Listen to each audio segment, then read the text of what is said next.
우리 지난 안식일 날 오후 날씨가 어땠나요? 2월과 다른 모습 아니었나요? 분위기가 확 달라진 것 같습니다. 오늘도 제가 연합해서 식사하기 위해서 나왔다가 마당을 거닐어 보는데 햇빛이 아주 따사롭고 2월과 다른 새봄의 느낌이 오는 것 같습니다. 물론 아직 바람이 차긴 하지만요. 오늘 이 시간에 여러분과 함께 말씀을 나누고자 하는데,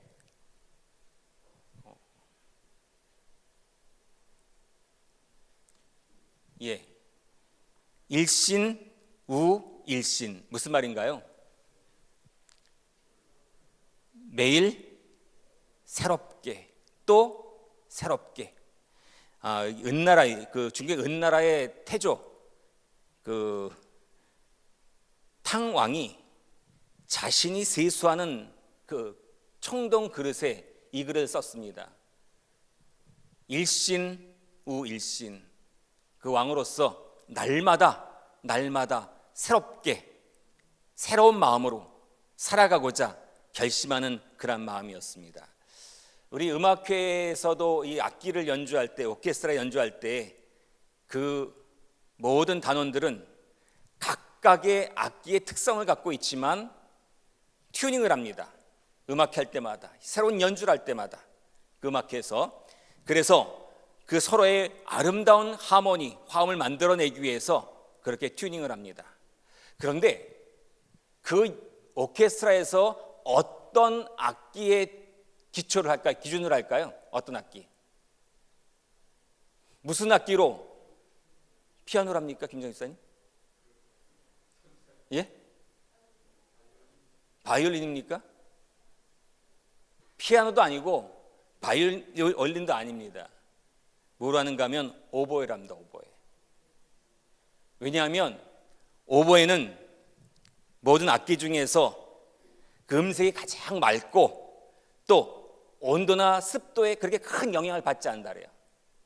그래서 오보에가 라음을 불면서 모든 악기들이 거기에 음을 맞추는 것입니다. 어쩌면 이제 신년이 되고 또 설이 지나고 또 새봄이 되면서 새학기가 되면서 새학년이 되면서 오늘 3월에 우리의 마음속에, 내 인생의 삶 속에 그 삶의 새로운 출발, 그리고 매일매일의 삶 속에서 내가 살아가는 삶의 새로운 출발은 무엇을 기준으로 살아가야 할까?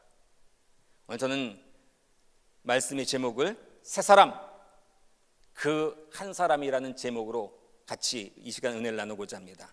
새 사람, 매일매일 새 사람. 그러나 그 한 사람, 오늘 그 모습이 누구인지 살펴보겠습니다. 본문의 말씀으로 누가복음 17장 11절로 19절에 있는 말씀입니다. 예수께서 예루살렘으로 가실 때에 사마리아와 갈릴리 사이로 지나가시다가 한촌에 들어가시니 문둥병자 10명이 예수를 만나 멀리 서서 소리 높여 가로되 예수 선생님이여 우리를 긍휼히 여기소서 하거늘 보시고 가라사대 가서 제사장들에게 너희 몸을 보이라 하셨더니 저희가 가다가 깨끗함을 받은지라. 그 중에 하나가 자기의 나은 것을 보고 큰 소리로 하나님께 영광을 돌리며 돌아와 예수의 발 아래 엎드려 살이하니 저는 사마리아인이라. 예수께서 대답하여 가라사대 10사람이 다 깨끗함을 받지 아니하였느냐? 그 9은 어디 있느냐? 이 이방인 외에는 하나님께 영광을 돌리러 돌아온 자가 없느냐 하시고 그에게 이르시되 일어나 가라 내 믿음이 너를 구원하였느니라 하시더라. 아멘. 잘 아신 이야기죠? 10명의 문둥병자. 오늘 그 문둥병자가 예수께 나서 구원해달라고 치료해달라고 했더니 제사장이 가서 보이라고 말씀하셨을 때에 가다가 한 사람이 돌아왔는데 그 사람은 사마리아 사람이었고 오늘 그가 믿음으로 구원받았다는 이야기가 기록되어 있습니다. 오늘 이 역사를 통해서 우리 교훈하신 것이 무엇인지 이 시간 살펴보고자 합니다. 첫 번째로 예수님을 삶의 주인으로 믿는 사람, 새 사람, 바로 그 한 사람은 예수님을 삶의 주인으로 믿는 사람입니다. 여기 아까 읽었던 본문 말씀이지만 13절의 말씀 보면 예수 선생이여 우리를 긍휼히 여기소서. 예수 선생이여. 그 선생이란 말에 영어성에 마스터입니다. 주인이란 말입니다. 그저 그냥 선생님이 아닙니다. 학교 선생님이 아니십니다. 예수 선생이라는 그 말씀은 바로 예수님이 내 삶의 주인 되시고 내 삶의 왕이 되신다는 뜻입니다. 헬러 언어로 보면 에피스타테스인데 그 말은 뜻은 다른 사람의 위에 서 있는 사람, 다른 사람을 지도하는 사람, 다른 사람을 지배하는 사람이라는 뜻을 갖고 있습니다. 그러니까 오늘 그 10명의 문둥병자들이 예수를 향해서 예수 선생이요라고 말할 때 그 말씀의 의미는 예수님은 내 삶의 주인으로 역사하신다는 의미를 가지고 있습니다. 오늘 문둥병자의 부르심에 예수님은 어떻게 반응하셨습니까? 예수님의 부르심에 예수님은 어떻게 반응하셨습니까? 여기 누가복음 17장 14절 말씀 보니까 메시지 성경에 보면 예수께서 그들을 유심히 보시며 말씀하셨다. 제사장들에게 가서 너희 몸을 보여라. 그들은 갖고 가는 길에 그 몸이 깨끗해졌다. 유심히 보셨대요. 유심히. 제사장들에게 가서 너희 몸을 보여라라고 말씀하셨습니다. 그런데 오늘 예수님은 예수님 향해서 내 삶의 주인이 되십니다라고 고백하는 그들에게 그들의 형편과 그들의 처지를 유심히 살펴보셨다라고 말씀해 주고 있습니다. 오늘 우리가 예수님을 나 개인의 구주로 믿고 예수에 탄원하고 기도할 때에 예수님께서 우리를 유심히 보신다라고 말씀하십니다. 그 사건 가운데 또 같은 의미 속에서 출애굽기 3장 7절로 8절에 보면 세번역 성경에 이스라엘 백성들이 애굽에서 고통받을 때에 나의 백성이 고통받는 걸 똑똑히 보았고 또 억압 때문에 괴로워서 부르짖는 소리를 들었고 그러므로 나는 그들의 고난을 분명히 알고 그래서 내가 직접 내려가서 이 사람의 손아귀에서 그들을 구하여 이 땅으로부터 저 아름답고 넓은 땅 젖과 꿀이 흐르는 땅 곧 가나안 사람과 헷 사람과 아모리 사람과 브릿 사람과 히윗 사람과 옆 사람의 사는 곳을 데려가려고 한다. 여러분 오늘 예수님께서 우리와 함께 하시는데 늘 그분은 똑똑히 우리의 아픔을 아시고 우리의 부르짖음을 들으시고 분명히 알고 계시고 돕기위해서 내려오시는 그 예수님. 오늘 저와 여러분이 하나님께 예수님께 주님은 나의 선생님 메사라고 이야기할 때에 나의 구주라고 말씀을 드릴 때에 그분께서 여러분의 형편과 처지를 분명히 보시고 똑똑히 보시고 들으시고 알고 여러분의 도움의 손길 내미시는 그 손길을 붙잡고 계십니까? 느끼십니까? 예. 오늘 그 예수님은 출애굽기의 그 하나님은 오늘 우리의 하나님이시고 10명의 문둥병자에게 그들의 유심히 오셨던 그 예수님은 우리의 예수님이심을 믿게 되시기를 간절히 바랍니다. 누가복음 또 7장 11절 19절의 말씀 가운데 보면 보시고 가라사대 가서 제사장들에게 너희 몸을 보이라 하셨더니 저희가 하다가 깨끗함을 받은지라. 예수님께서 유심 보시고 난 다음에 그들에게 너희 몸을 제사장에 보이라고 말씀하십니다. 그런데 왜 예수님께서 그들에게 특별히 안수기도 하지 않으셨을까요? 누가복음 5장 13절에 보면 예수님께 또 다른 문둥병자에게는 손을 내밀어 그들을 치료하셨습니다. 벙어리에게는 주의 손가락을 귀에 넣으시고 그 손가락을 입에 넣으셔서 에바다 하시면서 그를 치료해 주셨습니다. 때로는 안수기도 하셨고 때로는 말씀을 명령하셨고 그런데 이 10명에게는 왜 제사장에게 가서 보이라고 말씀하셨을까요? 물론 레위기 14장 2절에 보면 문둥병이가 있을 때 그것을 치료하는 것 확인은 제사장이 하는 건 맞습니다. 그런데 나은 다음에 보내신 게 아니라 아직 낫지도 않았는데 가라고 말씀하십니다. 가라고. 나은 다음에 가라면 갈 수 있겠는데 낫지도 않았어요 아직. 그런데 가라고 말씀하십니다. 왜 그러셨을까요? 우리 성경 주석에 보면 치료는 믿음의 행위에 따른 조건부적인 것이었다. 치료는 그들이 예수 곁에 머무는 한 받을 수 없었고 그의 지시를 이행하기 위해 나아갈 때에만 받을 수 있었다.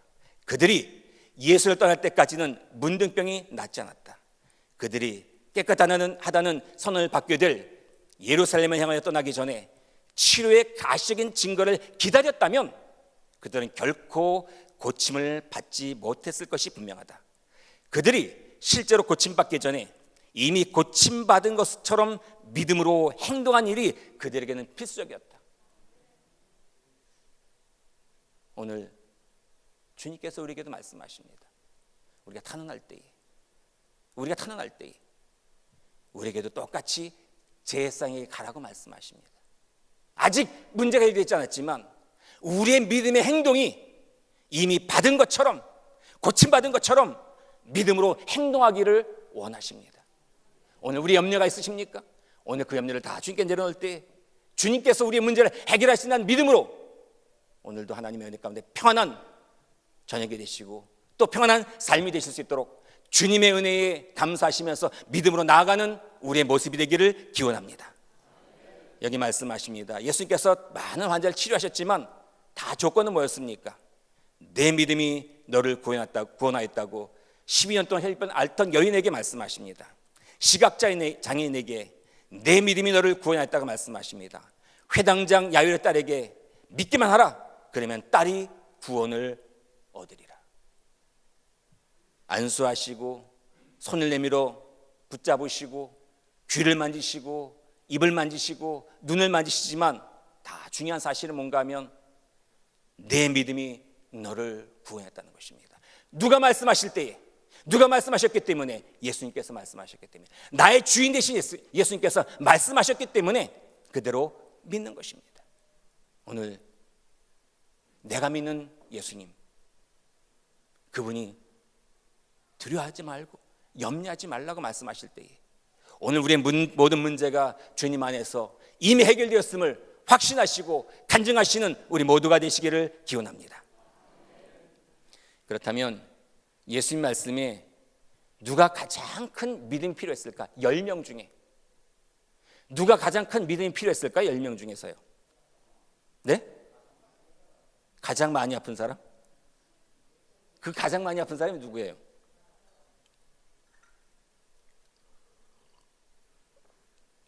열 명 중에 누가 가장 큰 믿음이 필요했을까요? 네?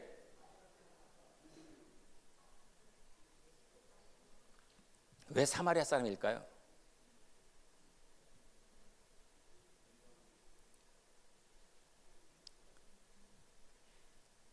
저는 이 사마리아 사람이 보험교육자에 보면 문둥뼈저 1명이 고침을 받았으나 예수님께 살해하러 온 자는 하나뿐이었다. 이와 같이 우리는 누구든지 이 감사할 줄 모르는 9사람 같이 하나님의 은혜를 저버린 자가 되지 말자라고 말씀하시는데, 이 말씀 보면서 그러면 9명은 하나님의 은혜를 저버린 자인데 사마리아 사람은 하나님의 은혜를 가장 많이 깊이 느낀 사람입니다. 왜 그럴까요? 은혜는 뭐가 은혜입니까? 받을 수 없는 형편입니다. 받는 것, 그게 은혜입니다. 자격이 없지만 주어지는 게 은혜입니다. 다시 이야기하면 사마리아 사람은 이방인으로서 제사장이 정죄에 나갈 수 없는 사람이지만 그럼에도 불구하고 그 9명과 함께 갔지만 그 일로 인해서 그가 치유됐다는 하나님의 은혜, 받을 수 없는 은혜를 받았다는 것 때문에 가장 감사할 수 있는 사람이 되었다는 사실들을 이야기하고 은혜를 깊이 느꼈다는 것을 이야기해주고 있다는 것입니다. 그래서 그에게 큰 믿음이 필요했다는 것입니다. 여기 교회 증언해 보니까 저들은 길 가던 도중에 그 두려운 질병이 자신들에게 떠나버린 것을 깨닫게 되었다. 그러나 오직 한 사람만이 감사를 느꼈으며 오직 한 사람만이 그분께서 자기에게 베풀어 주신 이 위대한 일을 인해 그리스도께 은혜를 입게 된 사실을 깊이 느꼈다. 그분께서 자기에게 베풀어 주신 위대한 일을 인해 그리스도께 은혜를 입게 된 사실을 깊이 느꼈다 그랬습니다. 이 사람은 하나님을 찬양하며 돌아와 지극히 겸손하게 그리스도의 발 앞에 엎드려 자기에게 일어난 이 일을 감사하며 시인하였다. 그런데 이 사람은 이방인이었고 나머지 9사람은 유대인이었다. 여러분, 오늘 세 사람, 바로 그 한 사람은 예수님께서 자신의 삶의 주인 되신다는 믿음을 갖고 있는 사람. 오늘 그 사실은 주님이 주신 모든 은혜에 감사하고 그 믿음을 가지고 있는 사람, 오늘 그 사람이라는 것을 이야기해 주고 있습니다. 이 세봄, 저와 여러분의 삶 속에 주님께 찾으시는 그 세 사람, 그 한 사람은 예수님이 늘 나의 삶의 주인이심을 고백하는 세 사람으로서 우리 별내교회 성도 여러분들이 그 세 사람, 그 한 사람이 되시기를 기원합니다. 두 번째 주시는 교훈은 하나님의 은혜에 감사한 사람입니다. 그런데 여기 말씀하십니다. 그런데 그들 가운데 하나는 자기 병이 나은 것을 보고 큰 소리로 하나님께 영광을 돌리면서 되돌아와서 예수 발 앞에 엎드려 감사를 드렸다. 그 한 사람은 사마리아 사람이었다. 그래서 예수께서 말씀하셨다. 10사람이 깨끗하지 않았느냐? 그런데 9은 어디 있느냐? 왜 그 9사람은 하나님의 은혜에 감사하지 않았을까요? 왜 그랬을까요? 왜 9사람은 감사하지 않았을까? 그 은혜를 받았는데도 불구하고.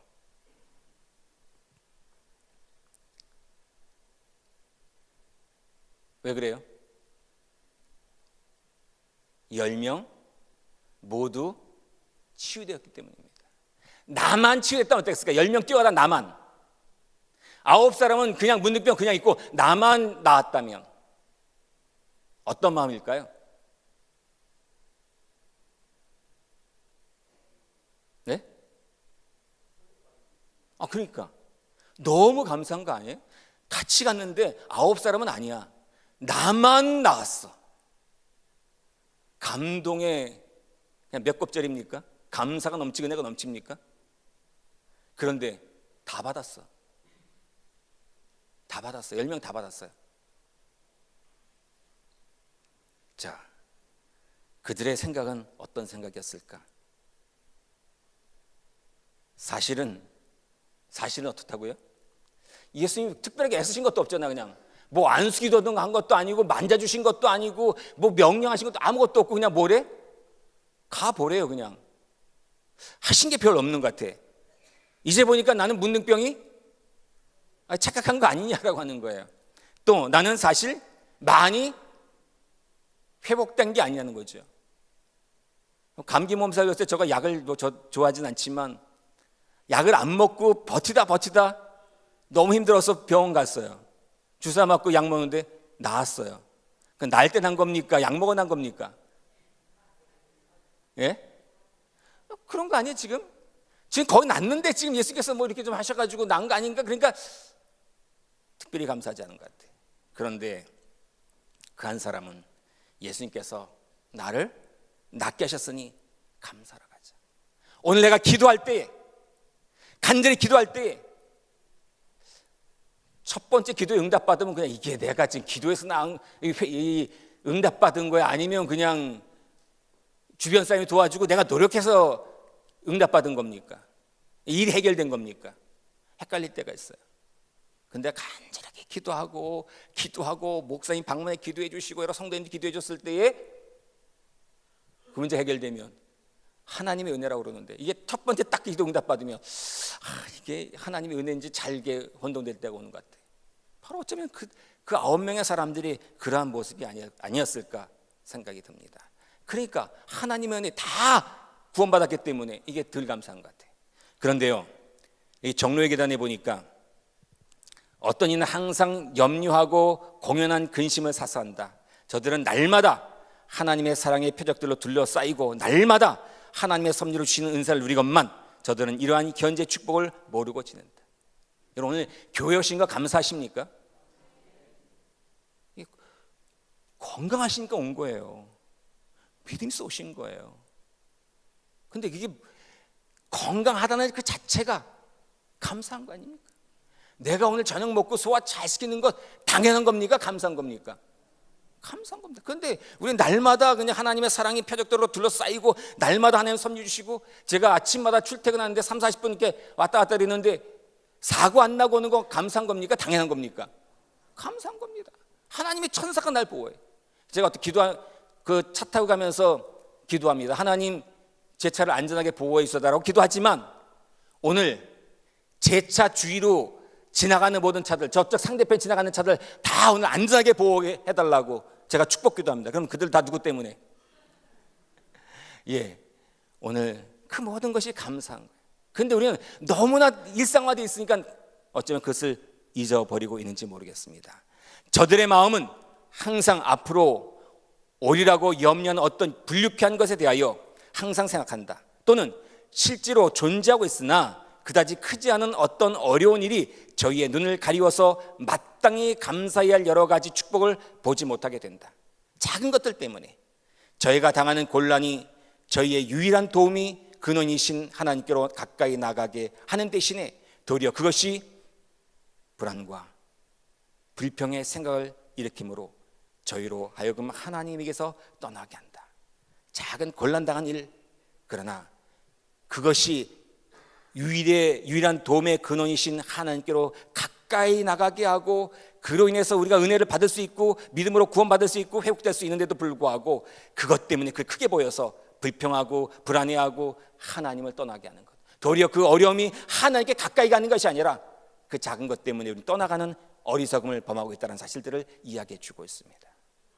오늘 우리가 왜 작은 것에도 감사하고, 오늘 밤도 하나님께서 내게 평안히 잠잘 수 있게 해주신 것 감사하고, 아침에 일어나는 것 감사하고, 식사할 수 있는 양식을 주신 게 감사하고, 모든 게 다 감사한데 왜 그렇게 날마다 그 일상적인 것까지 감사를 표현해야 될까? 왜 그럴까요? 왜 그럴까요? 왜 이렇게 작은 것에 감사해야 될까요?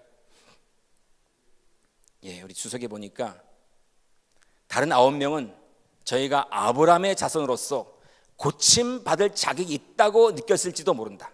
그러나 사마리는 자기에게 갑자기 예기치 않게 주어진 치료의 축복을 받을 만한 자격이 없다고 느꼈기 때문에 하늘이 그에게 내려준 은사에 대하여 감사했다.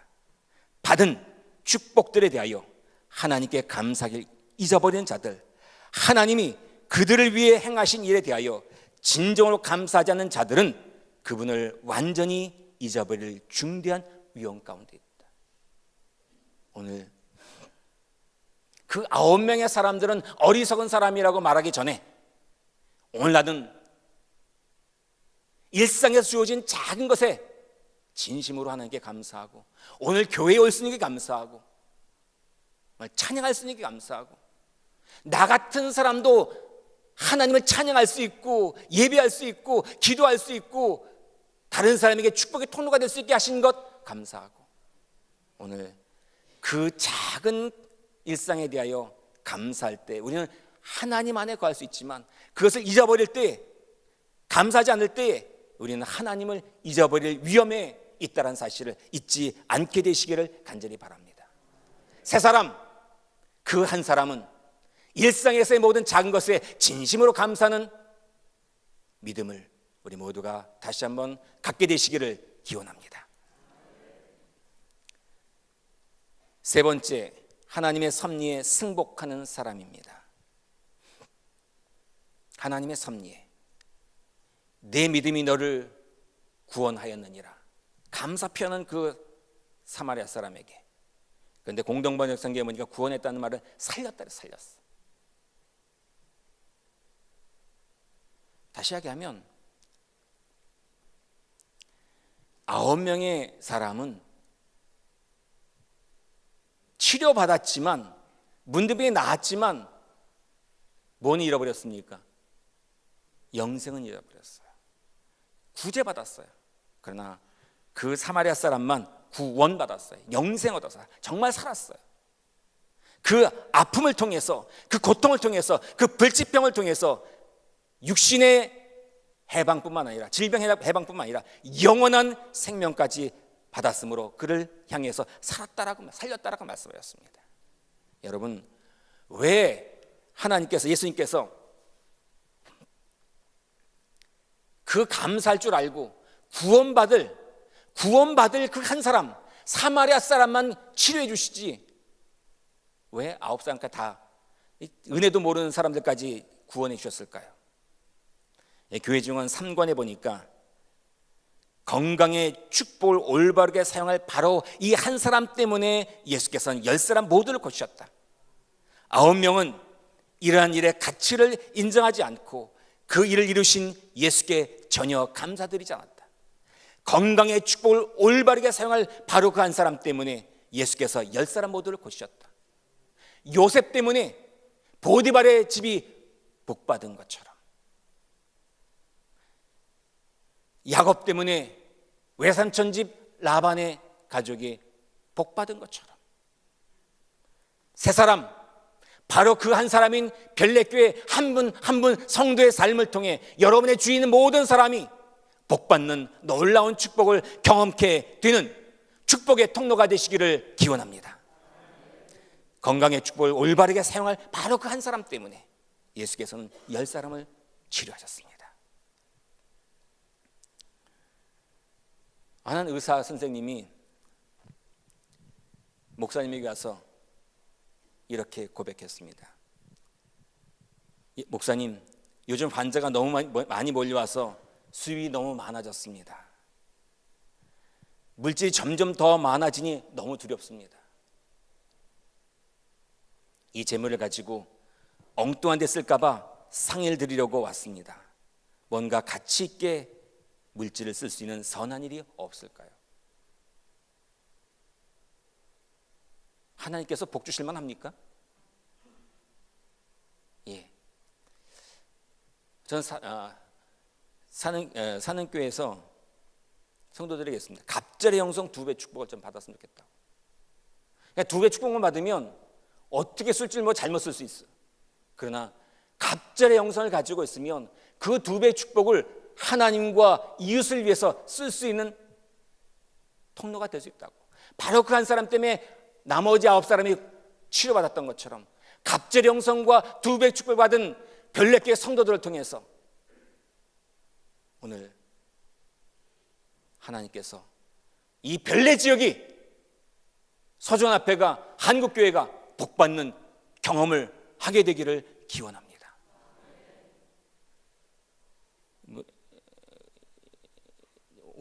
작년에 별내교회가 우리 조석호 목사님이 11조 1등 했다고, 전국 1등 했다고 자랑을 하시던데, 얼마인지 모르겠어요. 얼마 올렸는데 1등 하셨습니까? 8억 5천. 2배의 축복이면 얼마인가요, 장로님? 신장로님? 17억입니까? 예?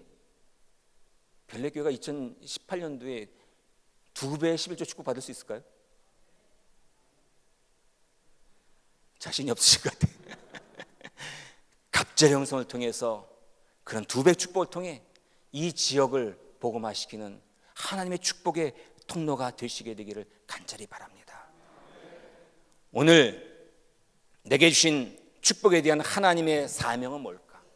하나님께 내게 주신 축복, 꼭 물질만이 아니라 건강의 축복, 재능의 축복, 시간의 축복들 다 왜 그렇게 주셨을까? 여기 시대소망에 보니까 그들은 가는 도중에 고침을 받았으나 그 중에 오직 한 사람만이 돌아와서 예수께 영광을 돌렸다. 다른 문득병자들은 그들을 낫게 해주신 예수를 잊어버리고 저희 갈 길을 가버렸다. 복 받았음에도 불구하고 저희 갈 길을 가버렸어. 하나님이 2배 축복 줬음에도 불구하고 갑절의 영성이 없으니까 딴 데 써버리고 말았다는 거예요. 얼마나 많은 사람들이 아직도 이와 똑같은 일을 행하고 있는가? 주께서는 인류에게 유익을 끼치기 위하여 끊임없이 일하신다. 그는 늘 당신의 은사를 제공하신다. 주께서는 누구를 통하여 인류에게 유익을 끼치기 위하여 끊임없이 일하실까? 누구를 통해서? 남장년을 통해서 이번 올림픽에 많은 사람들에게, 선수들에게, 외국인들에게 복음의 통로가 되게 하셨어요. 하나님은 나를 통해서 또 어떤 특별한 역사를 일으키게 하실까요?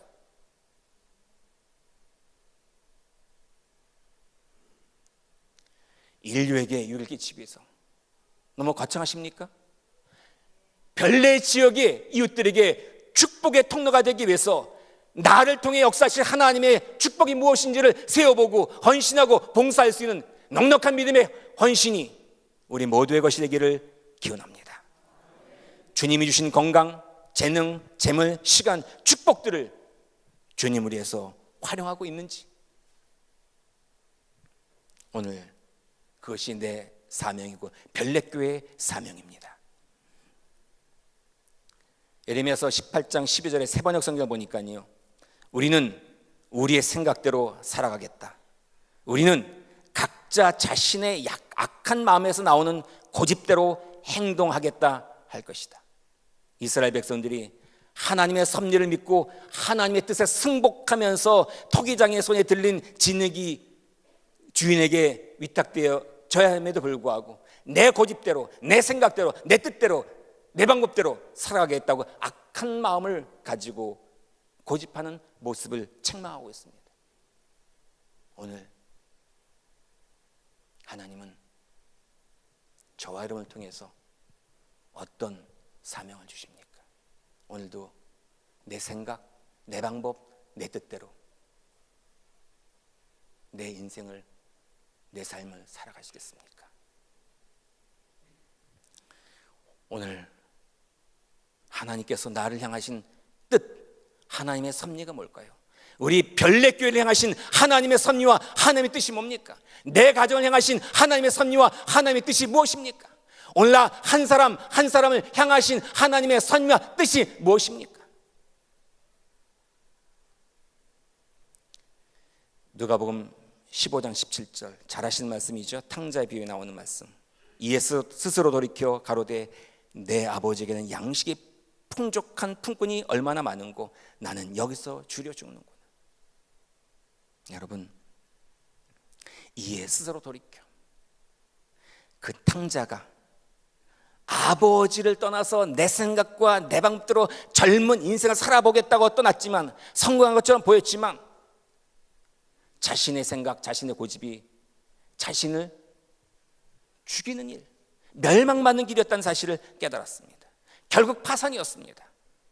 그러나 그가 이에서 돌이켜 아버지에게로 가는 것, 다시 아버지의 섭리와 아버지의 뜻에 순종하기로 결심하고 가는 것, 그것은 아버지를 위한 일입니까? 하나님을 위한 일입니까? 나를 위한 일입니까? 여러분, 한 사람 한 사람이 하나님의 섭리와 뜻에 내 재능과 내 시간과 내 재물과 그 모든 것을 순종하는 것, 그것은 하나님을 위한 일입니까? 조석호 목사님을 위한 일입니까? 여러분, 그것은 탕자가 아버지를 위한 일이 아닙니다. 바로 자기가 사는 길이고 자기를 위한 승복이었습니다. 2018년도 별내교회 하나님의 섭리, 내 가정에, 나에게 이 세 번과 함께 하나님의 뜻에 승복하기로 무릎 꿇고 헌신하는 그 세 사람, 바로 그 한 사람이 여기 계신 한 분 한 분의 삶이 되기를, 그 선택이 되기를 기원합니다. 오늘 그 승복은 나를 위한 것입니다. 에베소서 1장 11절 말씀하시기를 모든 일을 그 마음의 원대로 역사하신 자의 뜻을 따라 우리가 그 안에서 기업이 되었으니, 모든 일을 예수님의 하나님의 원대로 역사하시는 뜻을 따라 내가 순종할 때 우리가 다 예수님 안에서 기업이 되었으니라고 말씀하십니다. 오늘 여기 계신 한 분 한 분 하나님의 축복의 기업이 되시기를 간절히 바랍니다. 별내교회가, 내 가정이 그런 하나님의 축복의 통로가 되는 기업이 되기를 간절히 바랍니다. 이제 말씀을 줄이면서 시대소망에 있는 말씀을 보겠습니다. 하나님의 모든 선물을 우리 기억에 생생하게 보여주는 것은, 보존하는 것은 우리 자신에게 유익이 된다. 이리하여 믿음은 요구하고 받는 일에 더욱 강화해진다. 우리는 다른 사람의 믿음과 경험에 대하여 읽을 수 있는 모든 기사 가운데서보다 자신이 하나님에게 직접 얻은 가장 적은 축복 가운데서 더 많은 격려를 얻는다. 하나님의 은혜에 응답하는 사람은 물된 정원 같다. 그의 치료는 급속할 것이며 그 빛이 흑암 중에서 발하여 주의 영광이 그에게 나타날 것이다. 그러므로 우리는 주의 자비와 그 많은 긍휼을 하심을 기억하도록 하자. 이제 말씀을 줄이면서요, 오늘 마음과 정신이 새롭게 되어 하나님의 모습대로 의와 진리의 거룩함으로 창조된 새 사람이 되십시오. 마음과 정신이 새롭게 되어 하나님의 모습대로 의와 진리의 거룩함으로 창조된 새 사람. 그 새 사람은 어떤 사람입니까? 예수님을 나의 마스터, 주인으로 믿는 사람, 하나님의 은혜에 감사하는 사람, 하나님의 섭리에 승복하는 사람. 바로 오늘 그 사람이 이 새벽과 함께 우리 별내교회 성도들의 모습 속에서 새 사람, 바로 그 한 사람이 저와 여러분이 되길 바라면서 오늘 말씀을 줄이겠습니다.